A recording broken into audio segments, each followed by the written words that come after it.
বিসমিল্লাহির রহমানির রহিম। অনেকদিন পরেই আজকে আবার নতুন করে ভিডিও তৈরি করছি আর কি। তো এতদিন করা হয়নি, সামনে C40 BCS ছিল এই ভেবে। তো যেহেতু স্থগিত করা হয়েছে, এখন থেকে আবার কিছুদিন পর পরই দেওয়ার ট্রাই করব গুরুত্বপূর্ণ টপিক গুলো। তো আমি গতবার যা করতাম, প্রতিদিনের প্রতিবেদন গুলো আর কি পড়ে শোনাতাম আর কি, একটু হালকা বিশ্লেষণ করে। তো এখন আমি যেটা করেছি, আজকে যেমন 4টা প্রতিবেদন আমি একসাথে ইন্টারকানেক্টেড করেছি, সবগুলোই মানবিক করিডোর নিয়ে। ঠিক আছে, মানবিক করিডোর নিয়ে বিভিন্ন কথা চলতেছে বিভিন্ন মহলে। তো এই সবগুলো ব্যাপারকে একসাথে করে আমি একটা প্রতিবেদন ভিডিও তৈরি করছি, যেখানে 4টা প্রতিবেদনের জিস্ট কথাগুলো উঠে আসবে আর কি। আচ্ছা, তো আমরা ইদানিং কালে মানবিক করিডোর নিয়ে খুব বেশি কথা শুনতেছি বারবার, যে মানবিক করিডোর বাংলাদেশ দিচ্ছে বা দিবে বলতেছে। এই ব্যাপারটা আসলে কতটা যৌক্তিক, এটা আসলে কি চলতেছে, বা আসলে বাংলাদেশ দিবে কিনা, বাংলাদেশের পক্ষ থেকে কি বলা হচ্ছে, এই নিয়ে হাজার প্রশ্ন। মানবিক করিডোর ব্যাপারটা কি, এই নিয়েও প্রশ্ন আছে। তো এই সবগুলো ব্যাপারে আমার এই প্রতিবেদনে ইনশাল্লাহ আপনারা বুঝতে পারবেন, আমি আশা করি। আচ্ছা, তো প্রতিবেদনের প্রথমেই আমি শুরু করি ফরহাদ মজহারের একটা বোল্ড স্টেটমেন্ট দিয়ে। তিনি আসলে মানবিক করিডোরের ব্যাপারে এক কথায় বলে দিছে যে কোনোভাবেই রাখাইনের সঙ্গে কোনো করিডোর দেয়া যাবে না। ফরহাদ মজহারকে, সেটা আপনারা হয়তোবা জুলাই বিপ্লবের পরে ওনাকে দেখার কথা, বারবার চিনার কথা। উনি আসলে বাংলাদেশের একজন লেখক, গবেষক, রাষ্ট্রচিন্তক। তো এবং জুলাই অভ্যুত্থানেও খুব গুরুত্বপূর্ণ ভূমিকা পালন করছে।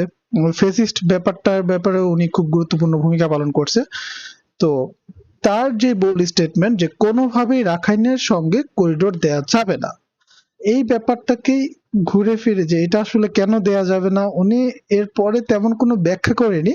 উনি এখানে বাংলাদেশের বর্তমানে রাজনীতির কথা বলেছে, রাজনৈতিক প্রেক্ষাপটের কথাগুলো বলেছে, এবং নির্বাচন দেয়া যাবে কিনা সেই ব্যাপারগুলো বলছে, মানে দেশীয় রাজনীতির ব্যাপারে। কিন্তু রাখাইনের ব্যাপারে ওনার হচ্ছে কড়া মতামত।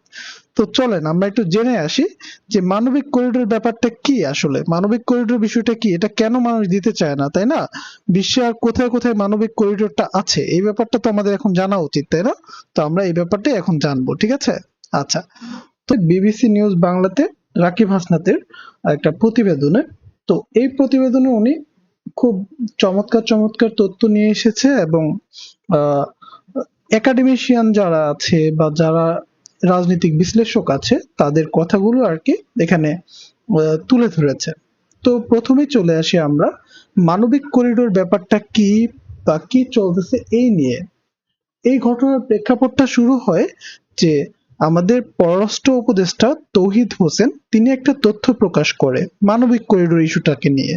কি বলে যে মিয়ানমারের রাখাইনের রোহিঙ্গাদের জন্য শর্ত পূরণ সাপেক্ষে একটি হিউম্যানিটেরিয়ান প্যাসেজ বা মানবিক করিডোর দেওয়ার বিষয়ে বাংলাদেশ নীতিগতভাবে সম্মত হয়েছে। এই যে তার এই কথাটা, যে রাখাইনের রোহিঙ্গাদের শর্ত পূরণ সাপেক্ষে একটা মানবিক করিডোর। এখন যখন এই তথ্যটা প্রকাশ পায়, তখনই আলোচনায় তর্ক বিতর্কের ঝড় তুলে যায়। এর কারণ আসলে অনেকগুলো। এর কারণগুলো কি সেটা আমরা বুঝতে পারবো, যে মানবিক করিডোর বিষয়টা কি সেটা যদি আমরা ক্লিয়ার হই তখন আর কি।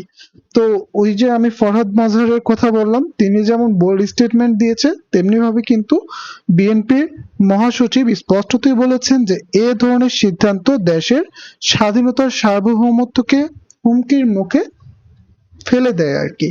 তো এগুলো আসলে নেওয়া উচিত না, এই ধরনের সিদ্ধান্ত তার মতে। তো আসলে এই সিদ্ধান্তগুলো কেন এরকম কাজটা করে, তো চলেন আমরা একটু জেনে নিই মানবিক করিডোর ব্যাপারটা কি। আচ্ছা, মানবিক করিডোর হচ্ছে ঢাকা বিশ্ববিদ্যালয়ের অধ্যাপক মোহাম্মদ রফিকুল ইসলাম স্যারের মতে।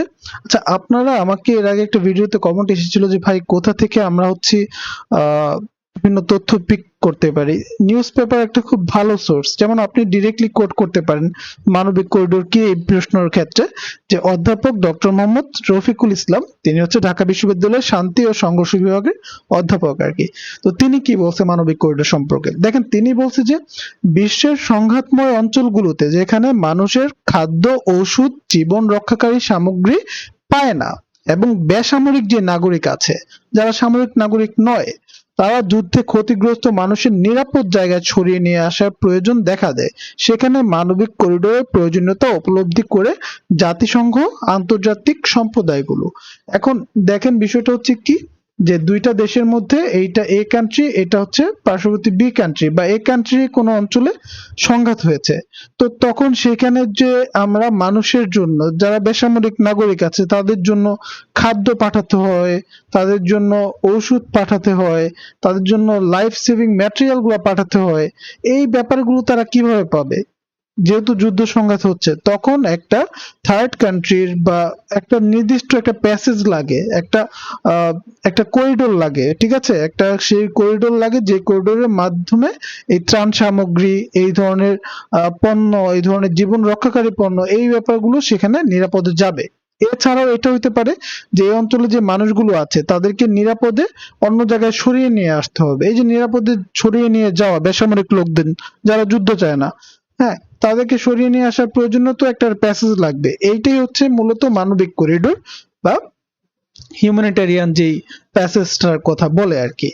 তো এটা কোথায় হয়? এটা হচ্ছে বিশ্বের সংঘাতময় অঞ্চলগুলো, যেমন আমাদের মিয়ানমারে হচ্ছে, মিয়ানমারের রাখাইন অঞ্চলে। তো সেই অঞ্চলে যে মানুষগুলো আছে তাদের তো ভাই খাওয়া দাওয়ার জন্য ওষুধ দরকার, জীবন রক্ষাকারী সামগ্রী দরকার। তো তারা এটা কিভাবে পাবে? মিয়ানমারের থেকে তো এটা সম্ভব না, কেন সেখানে যুদ্ধ চলতেছে। তো তখন একটা নিরাপদ প্যাসেজ হিসেবে বাংলাদেশের রুটটাকে তারা চিন্তা করতেছে, সেটা আরো ডিটেলসে আছে।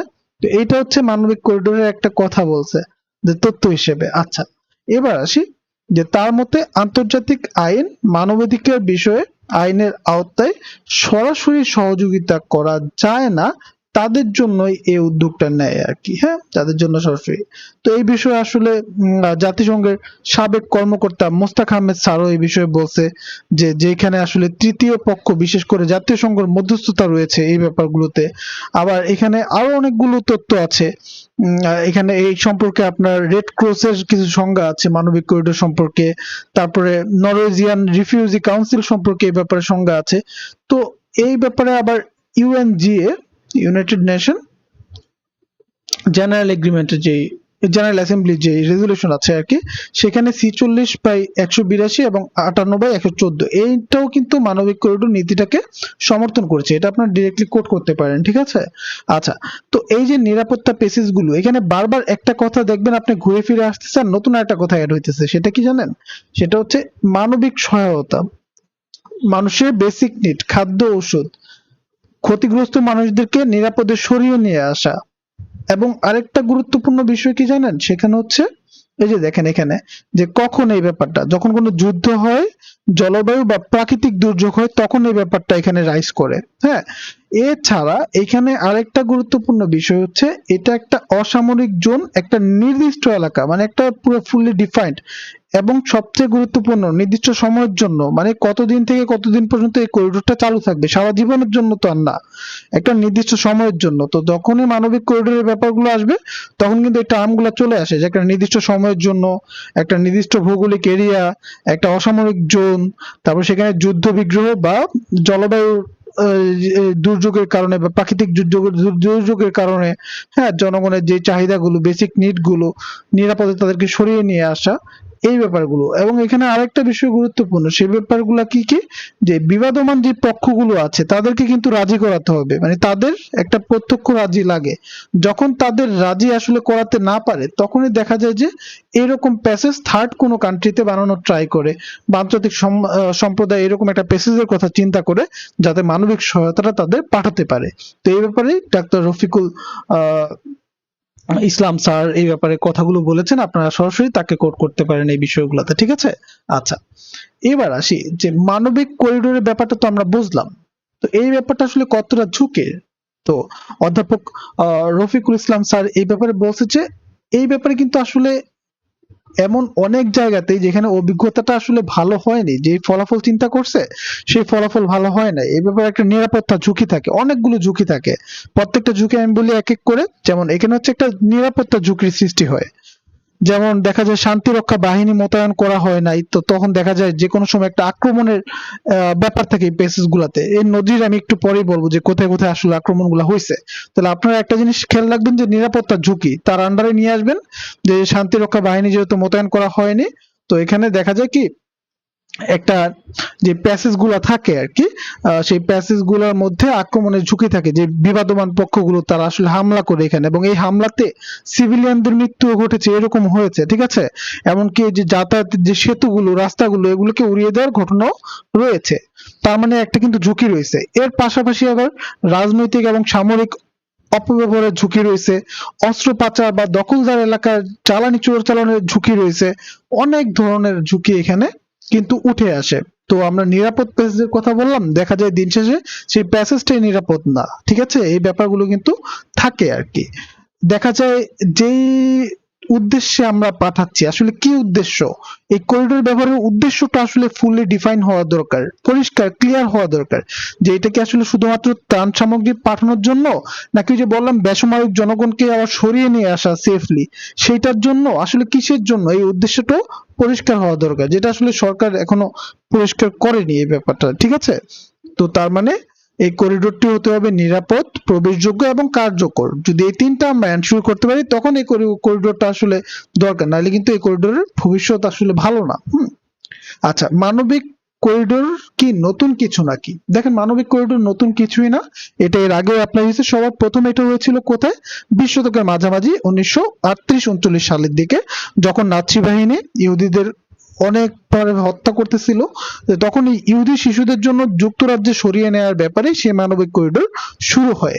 এরপরে আমরা বসনিয়াতে দেখেছি 1992-95 সালে, বা 2018 সালে সিরিয়ার ঘৌতা থেকে বেসামরিক লোকজনকে সরিয়ে আনা, এবং আর্মেনিয়া ও আজারবাইজানের যে নাগোর্নো কারাবাখ যুদ্ধ, এটা কিন্তু বিসিএস এ আসে আর কি।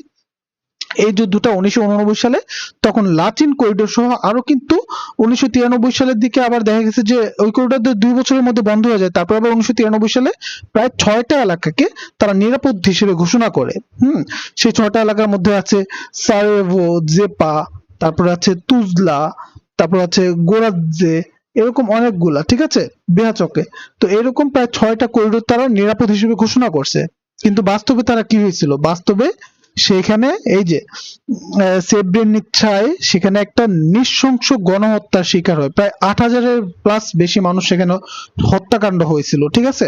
তো এই যে যে নিরাপদ মানবিক করিডোর ঘোষণা করার পরও সেই অঞ্চলে মানুষের আসলে হত্যাকাণ্ড, নৃশংস আসলে ম্যাসাকার বলে, গণহত্যা বলে।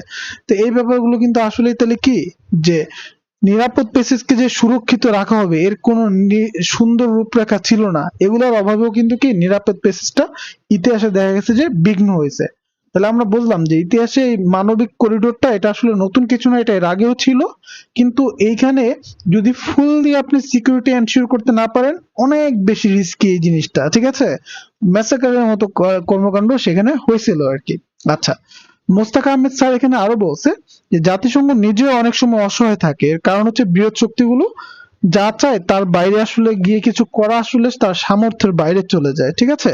আবার ইথিওপিয়া টাইগ্রে অঞ্চলে বহু মানুষ মাসের পর মাস সরকারি অবরোধে আটক পড়লে 2022 সালে নভেম্বরে মানবিক করিডোর পুনরায় চালুর মাধ্যমে তাদের প্রাণ বাঁচানো সম্ভব হয়। তাহলে এটার পজিটিভ দিকও আছে কিন্তু, যে ইথিওপিয়ায় আমরা পজিটিভ দিকটাও দেখছি, যে বহু মানুষকে আসলে এই মানবিক করিডোরের মাধ্যমে তাদেরকে বাঁচানো সম্ভব হয়েছিল। তার মানে আমরা একটা জিনিস বুঝলাম যে মানবিক করিডোর কতটা সফল হবে সেটা বেশ কিছু ফ্যাক্টরের উপর ডিপেন্ড করে। সেটা হচ্ছে কি, সেখানে যে পক্ষগুলো আছে সেগুলোকে একমত হওয়া, তারপর হচ্ছে সেখানে পর্যাপ্ত নিশ্চয়তা, নিরাপত্তার ব্যবস্থা করা, সেখানে শান্তি বাহিনী মোতায়েন করার একটা ব্যাপার আছে, অনেকগুলো ব্যাপার এখানে থাকে। আবার শান্তি বাহিনী মোতায়েন করলে থার্ড কান্ট্রির সার্বভৌমত্বের একটা প্রশ্ন চলে আসে, মানে অনেকগুলো ব্যাপার কিন্তু এখানে আছে। তো মানবিক করিডোরের জটিলতার উদাহরণ দেখেন, জটিলতার বেশ কিছু উদাহরণ আছে। যেমন 2022 সালে যদি আমরা ইউক্রেন রাশিয়ার কথাটা বলি, তখন একটা মানবিক করিডোরের কথা বলা হয়েছিল। সংখ্যা খুব সীমিত ছিল এবং খুব সীমিত সময়ের জন্য, এবং দেখা গেছে যে তখন মানুষকে আসলে অনেক চেকপোস্টের মধ্য দিয়ে বাধার সম্মুখীন করা হইতো, এবং সেখানে ক্ষেপণাস্ত্র হামলা পর্যন্ত হয়েছে। তো আলটিমেটলি ওই মানবিক করিডোর কাজ করে নাই তেমন একটা। তো এই ছিল হচ্ছে মানবিক করিডোর কি, এটা কাজ করে কিনা এই সম্পর্কে ছোটখাটো বেশ কিছু তথ্য। আপনারা এই তথ্যগুলো ডিরেক্টলি কোট করতে পারেন, আর ডক্টর মোহাম্মদ রফিকুল ইসলাম স্যারের নাম বলতে পারেন, বা জাতিসংঘের সাবেক কর্মকর্তা মোস্তাক আহমেদ স্যারের নাম বলতে পারেন, এবং ইউনাইটেড নেশনের যে সাধারণ অধিবেশনের রেজুলেশন 46/182 এবং 58/114 এই নীতিগুলোর কথা আপনারা ব্যাখ্যা করতে পারেন, এবং আপনারা বুঝতেই পারতেছেন যে কি কি ক্ষেত্রে এই মানবিক করিডোরটা আমরা ব্যবহার করে রাখি। আচ্ছা, এবার আসি আমরা একটা গুরুত্বপূর্ণ বিষয়, সেটা হচ্ছে যে যুদ্ধ এবং সংঘাতময় যে এলাকায় বহুলাংশে ব্যর্থ হয়েছে মানবিক করিডোর। দেখেন একটু আগে আমি সেটা বলে আসছি।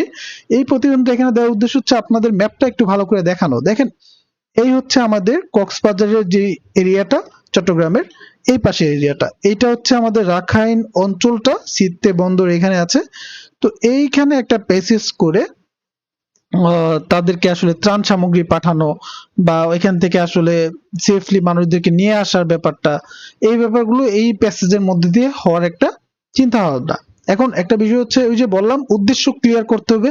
উদ্দেশ্য কি, আমরা কি আসলে অ্যাসিস্ট্যান্স পাঠাবো, যে লজিস্টিক সাপোর্ট বা সরি ত্রাণ সামগ্রী বা আমরা ওষুধ পাঠাবো, এরকম পাঠাবো, নাকি আমরা আসলে রোহিঙ্গাদেরকে নিরাপদে আমাদের দেশে নিয়ে আসবো? আসলে এই উদ্দেশ্য কিন্তু ক্লিয়ার না, ঠিক আছে?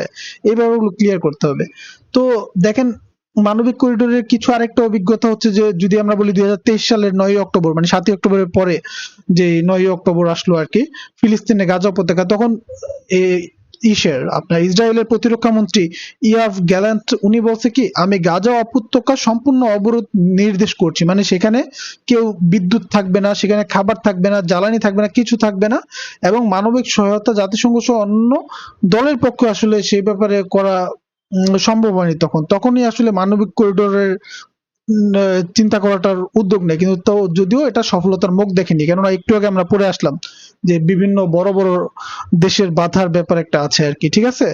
তো এই ব্যাপারগুলো কিন্তু থাকে, এই ব্যাপারগুলো থাকে। তারপর আমরা আবার একটা একইভাবে 2022 সালের মার্চে রাশিয়ার যুদ্ধের পরপরই দেখছি কি, ইউক্রেনের যে মারিউপোল এবং ভলোনোভাকা যে করিডোর আছে, এই করিডোর দিয়ে প্রায় 2,15,000 বাসিন্দাকে সরানোর উদ্যোগ নেওয়া হয়, কিন্তু 5 ঘন্টার মধ্যেই কি হয়, ওই প্যাসেজ বন্ধ হয়ে যায়। একটু আগে বললাম না, তারা নানা বাধার সম্মুখীন পড়ে। তার মানে কিন্তু ইতিহাসে মানবিক করিডোর সাকসেস হয়েছে এরকম সিনারিও খুবই কম। এই সবগুলা কথা কিন্তু এই আগের কথাটাই এখানে বলা আছে আর কি, ঠিক আছে? এই আগের কথাগুলো বলা আছে। তো এই যে এখানে একটা বিষয় আপনাদের কাছে খুবই ইম্পর্টেন্ট, যে দেখেন রাখাইনের যে রাজ্যটা, এটা কিন্তু বর্তমানে আরাকান নিয়ন্ত্রিত। আমি একটু পরেই এই বাংলাদেশের প্রেক্ষাপটে জিনিসটা ব্যাখ্যা করব, সেটা নিয়ে আরেকটা প্রতিবেদন আছে। তো আরাকান আর্মি নিয়ন্ত্রিত। তো এখন একটা আশঙ্কা রয়েছে যে বাংলাদেশ আসলে মিয়ানমারের অভ্যন্তরীণ সংঘাতে জড়িয়ে পড়তেছে কিনা এই মানবিক করিডোর দেওয়ার মাধ্যমে। তো এই ব্যাপারে যদি জানতে চাই, তখন পররাষ্ট্র উপদেষ্টা বলে, তার কথাটা আমি সম্পূর্ণই বলতেছি কারণ খুব গুরুত্বপূর্ণ কথা। দেখেন, মিয়ানমারের অভ্যন্তরীণ সংঘাত আমাদের জড়িয়ে পড়ার বিষয়টি পরে, কিন্তু দেশের অভ্যন্তরীণ সংঘাত তো আমাদের স্বার্থের সাথে সংশ্লিষ্ট। কারণ মিয়ানমারের একটা বিরাট জনগোষ্ঠী আমাদের দেশে আশ্রয় নিয়ে আছে, তাদেরকে আমরা ফেরত পাঠাতে চাই। এক্ষেত্রে আমাদের যা কিছু করা প্রয়োজন, দেখেন গুরুত্বপূর্ণ কথা, এক্ষেত্রে আমাদের যা কিছু করা প্রয়োজন সেটাই তো করতে হবে। তো আমরা অফিসিয়ালিও বলছি, বিশেষ করে বাংলাদেশের সীমান্তের পরিস্থিতি পরিবর্তিত হয়ে গেছে। কেন হয়ে গেছে? যে এখন কিন্তু মিয়ানমারের সাথে আমাদের সীমান্ত এক হিসেবে না, এখন কিন্তু এই আরাকান আর্মির সাথে আমাদের সীমান্ত, এটা কিন্তু একটা বিষয়। হ্যাঁ, তো এটা তো আমরা অস্বীকার করতে পারবো না। একটি নন স্টেট অ্যাক্টর, এই যে Arakan army non state actor, ঠিক আছে? এর সঙ্গে থাকা সীমান্ত রাখাইন নিয়ন্ত্রণ নিয়ে নিয়েছে, আসলে রাখাইনটা তারা নিয়ন্ত্রণ নিয়ে নিয়েছে। মিয়ানমারের কেন্দ্রীয় সরকারের আর কোনো নিয়ন্ত্রণ সেখানে নাই। তো দেখেন, আমাদের সীমান্তের সাথে আছে এমন একটা জায়গা, এই জায়গাটা কিন্তু এখন আর মিয়ানমার সরকারের নিয়ন্ত্রণে না, এটা আরাকান আর্মির নিয়ন্ত্রণে। তো বাস্তবিকতার স্বার্থে কিন্তু আমাদের একটা নন স্টেট অ্যাক্টরের সাথে আলোচনায় বসতে হইতেছে, তাই না? তো সেই কথাটাই তিনি তাই বলছে। তবে একটা নন স্টেট অ্যাক্টরের সঙ্গে আমরা অফিসিয়ালি যোগাযোগ অবশ্যই করতে পারি না, কিন্তু আবার চাইলেও সেটা বিচ্ছিন্ন রাখতে পারবো না। কাজে আমাদের নিজ স্বার্থে কোনো না কোনো ভাবে যোগাযোগ রাখা দরকার, যতটুকু প্রয়োজন আমরা ততটুকুই করব। খুব গুরুত্বপূর্ণ কথা কিন্তু এটা, ঠিক আছে? এবং এইখানে আরো একটা গুরুত্বপূর্ণ বিষয়, যে ভূকৌশলগতভাবে এই অঞ্চলটা খুব গুরুত্বপূর্ণ। কার কাছে? যুক্তরাষ্ট্রের কাছে, চীনের কাছে, ভারতের কাছে। কারণ কি, চীন এখানে বিশাল ইনভেস্টমেন্ট করছে। চীনের এখানে মনে করেন সরকারি বিনিয়োগ প্রচুর। তারপরে মনে করেন চীনের এখানে গ্যাসের একটা ব্যাপার আছে, ঠিক আছে? অনেকগুলো প্রজেক্ট আছে, গভীর সমুদ্র বন্দর গড়ে তোলার কাজ জোরদার করতেছে। যদি ভারতের কথা বলি, ভারত কিন্তু এখানে Kaladan multi model transit transport পরিকল্পনার ব্যাপার এখানে রেখেছে, কৌশলগত বিনিয়োগ করতেছে। তারপরে ভারত, মিয়ানমার, থাইল্যান্ড ত্রিপক্ষীয় যে মহাসড়কটা, এটা নির্মাণের চিন্তা করতেছে। তো এই সবগুলো ব্যাপার কিন্তু আসলে জড়িত। তো এখানে ভূকৌশলগত ভাবে বিভিন্ন মানুষের স্বার্থ জড়িত যেহেতু, তো আমাদের স্ট্র্যাটেজিটাও কি আমাদের স্ট্র্যাটেজিও চেঞ্জ করতে হবে। কূটনৈতিক শিষ্টাচারের মাধ্যমে আলোচনা করতে হবে। ভূমিটা যাদের নিয়ন্ত্রণে রয়েছে কার্যকারিতার জন্য তাদের সঙ্গে আলোচনা করা জরুরি, সেটা প্রত্যক্ষ বা পরোক্ষ যে কোনো ভাবে হোক না কেন। তো আলটিমেটলি আমাদের নন স্টেট অ্যাক্টরের সাথে আসলে ওইভাবে করে যোগাযোগটা বাড়াতে হবে আমাদের নিজ স্বার্থেই। সেই সঙ্গে বাংলাদেশের মধ্যে বিদ্যমান সংশ্লিষ্ট পক্ষগুলোর সঙ্গেও আলোচনা করতে হবে। এই ছিল হচ্ছে আপনার মানবিক করিডোর এবং ওই অঞ্চলের ভূরাজনৈতিক কিছু ব্যাপার স্যাপার নিয়ে। আচ্ছা, এবার আসি সর্বশেষ বিষয়, যে এই মানবিক করিডোর সম্পর্কে আসলে বাংলাদেশের পক্ষ থেকে কি বলা হয়েছে কি না বলা হয়েছে। যেমন সবার প্রথম কিন্তু আমি বলছিলাম যে এই প্রেক্ষাপটটা কি ছিল। এই প্রেক্ষাপটটা ছিল মূলত হচ্ছে কি, প্রেক্ষাপটটা ছিল হচ্ছে যে আমাদের পররাষ্ট্র উপদেষ্টা তৌহিদ হোসেন স্যার তিনি বলেছেন যে রাখাইনে রোহিঙ্গাদের একটি শর্ত পূরণ সাপেক্ষে হিউম্যানিটেরিয়ান প্যাসেজ বা মানবিক করিডোরের বিষয়ে বাংলাদেশ নীতিগতভাবে সম্মত হয়েছে। এই কথাটা ছিল প্রথম স্টেটমেন্ট। হ্যাঁ, এইটাকে কেন্দ্র করে কিন্তু তো চলেন আমরা একটু জেনে আসি। আমাদের কিন্তু এখনো ঘোলা যে আসলে এই করিডোরটা কি কাজ করবে না করবে এই ব্যাপারগুলো কিন্তু এখনো কি ক্লিয়ার না। তো চলেন আমরা দেখি আমাদের জাতীয় নিরাপত্তা উপদেষ্টা কি বলছে। জাতীয় নিরাপত্তা উপদেষ্টা বলছে যে কিছু প্রশ্ন আছে তার কাছে যে প্রশ্নগুলো আছে অনেক গুরুত্বপূর্ণ প্রশ্ন, যে নতুন করে যারা রোহিঙ্গা আসবে মানবিক কারণে কি আমরা তাদের গ্রহণ করব। তো দেখেন এই যে নতুন করে রোহিঙ্গা আসার প্রশ্নটা রয়ে গেছে। তো তখন এই প্রশ্নের জবাবে খলিলুর রহমান স্যার নিরাপত্তা উপদেষ্টা বলেছেন যে আমরা চেষ্টা করছি নতুন করে যাতে কোনো রোহিঙ্গা না আসে, এবং আমরা খুব জোরসোরে আরাকান আর্মিকে এই কথাটা আমরা জানিয়েছি। ঠিক আছে, এই বার্তাটা আমরা তাদেরকে জানিয়েছি যে তারা এখানে যেহেতু নতুন করে রোহিঙ্গা না আসে এই ব্যাপারটা। ঠিক আছে, আরেকটা ব্যাপার আমরা জাতিসংঘের মাধ্যমে তাদের কাছে জানিয়েছি, সেটা কি যে আরাকানে যে নতুন প্রশাসন সৃষ্টি হচ্ছে আরাকান আর্মির, সেই প্রশাসনের প্রতিটা স্তরে যাতে আমরা রোহিঙ্গাকে দেখতে পাই। কারণ আমরা যদি তাদেরকে দেখতে না পাই তার মানে বুঝতেই পারবো একটা জাতিকে নির্মূল করার উদ্দেশ্যে, তাদেরকে নিশ্চিহ্ন করার উদ্দেশ্যে ব্যবহার করেছে, এবং সেটাকে আমরা কোনোভাবেই সমর্থন করতে পারি না।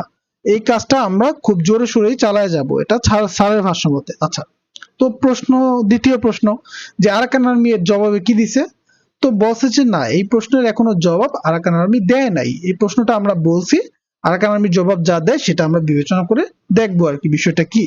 আচ্ছা, এবার আসি তার কাছে তৃতীয় প্রশ্ন নিয়ে, যে আরাকান আর্মির সঙ্গে অন্তর্বর্তী সরকারের যোগাযোগ উদ্বেগ প্রকাশ করেছে মিয়ানমার। আসলে নন স্টেট অ্যাক্টরের সাথে আমরা যোগাযোগ করছি। মিয়ানমার যেহেতু স্টেবল গভর্নমেন্ট আছে, আনস্টেবল গভর্নমেন্ট যদিও গভর্নমেন্ট তো আছে, তো তাদের আসলে উদ্বেগ প্রকাশ করেছে সেই ব্যাপারে বাংলাদেশের অবস্থান কি।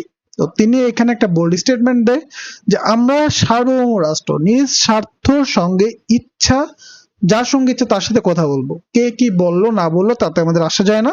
আমাদের স্বাধীন পররাষ্ট্রনীতি প্রণয়ন করেছি এবং সেটি বাস্তবায়ন করছি। মিয়ানমার আরাকান আর্মিকে জঙ্গি সংগঠন হিসেবে চিহ্নিত করেছে। তারাও তো দেখা যায় আরাকান আর্মির সাথে যোগাযোগ করতেছে, তো যাদের জঙ্গি করছে তারা যোগাযোগ করছে, তো আমরা করলে সমস্যা কি, এটা স্যার বলছে। আর স্যার আরো কিছু ব্যাপারে গুরুত্ব দিয়েছে, যে আমাদের যে ওই এক কথাই যে আমাদের সীমান্তর বর্ডারের সার্বভৌমত্বের ব্যাপার আছে এখানে, এগুলা শান্তিপূর্ণভাবে রক্ষা করার জন্য আমাদের আসলে এই যোগাযোগটা রাখা দরকার। আচ্ছা, এবার আসি স্যারের কাছে আরেকটা প্রশ্ন, 4 নম্বর প্রশ্ন, যে মিয়ানমারের সঙ্গে বোঝাপড়া থাকবে কিনা। জবাবে প্রশ্নে খলিলুর রহমান স্যার বলে যে মিয়ানমারের সঙ্গে আমাদের কথাবার্তা আছে, কিছুদিন আগে ভূমিকম্পে আসলে আমরা সাহায্য পাঠাইছি, আমরা বাণিজ্য সম্পর্ক আছে। হ্যাঁ, এই ব্যাপারগুলো কিন্তু আছে, আসলে আমরা তো তাদের সাথে যোগাযোগ রাখাটা তো আসলে আমাদের কাছে এইরকম আহামরি না বিষয় না, যে যোগাযোগ থাকবে আসলে সেটা এইরকম। আচ্ছা, এবার আছে যে বাংলাদেশের মিয়ানমারের সার্বভৌমত্ব ও অখণ্ডতায় বিশ্বাস করে, তাহলে আরাকান আর্মির সঙ্গে যোগাযোগ এই ব্যাপারটা কি আসলে কন্ট্রাডিক্টরি হয়ে যাচ্ছে না। 5 নম্বর প্রশ্ন, কত গুরুত্বপূর্ণ প্রশ্ন। তো এই ব্যাপারে খলিলুর রহমান স্যার বলছে যে না, আরাকান আর্মির সঙ্গে যোগাযোগের বিষয়টি বাস্তবিক প্রয়োজনীয়তার ভিত্তিতে, এমন না যে আমরা তাদেরকে সমর্থন দিয়ে দিচ্ছি। ঠিক আছে, ওপারের সীমান্তে তারা মানে আরাকান আর্মি আছে, তাদের সঙ্গে আমাদের তো কাজ করতে হবেই, এটা বাস্তবিকতার স্বার্থে তো কাজ করতে হবেই। আচ্ছা, এবার আসি সবচেয়ে বার্নিং কোশ্চেন, যেটা হচ্ছে কি যে মানবিক করিডোরের বিষয়ে এক প্রশ্নে জাতীয় নিরাপত্তা উপদেষ্টা তিনি কি বলে। তিনি বলে যে আমরা দেখব সব পক্ষ রাজি কিনা, যদি রাজি হলেই যে আমরা মানবিক সাহায্য দিব বিষয়টা তা না, এমন কোনো কথা নেই। কারণ আমরা অন্যান্য বিষয়গুলো আছে, আরাকান যে নতুন কর্তৃপক্ষ গঠন হয়েছে আমরা সেখানে রোহিঙ্গাদের প্রতিনিধিত্ব চাই, এবং আমরা চাই হচ্ছে সেখানে কি রোহিঙ্গা যারা আছেন তাদের উপর যাতে কোনোভাবে নির্যাতন নিপীড়ন না হয়, বৈষম্যমূলক আচরণটা না হয়, এই কথাগুলো হলে আমরা মানবো না। তো এই ছিল হচ্ছে মূলত বর্তমানের প্রেক্ষাপটটা আরাকানের সাথে মিয়ানমারের এরকম আমাদের বাংলাদেশের অবস্থানগুলো। তো মানবিক করিডোরের ব্যাপারটা আমার মনে হয় যে এই ব্যাপারটা এখন ক্লিয়ার হয়েছে আপাতত। ঘুরে ফিরে এই কথাগুলি আসতেছিল বারবার, তাই আর কি 4টা প্রতিবেদন দিয়ে ক্লিয়ার করার চেষ্টা করেছি। কোনো প্রশ্ন থাকলে জানাবেন। ধন্যবাদ সবাইকে।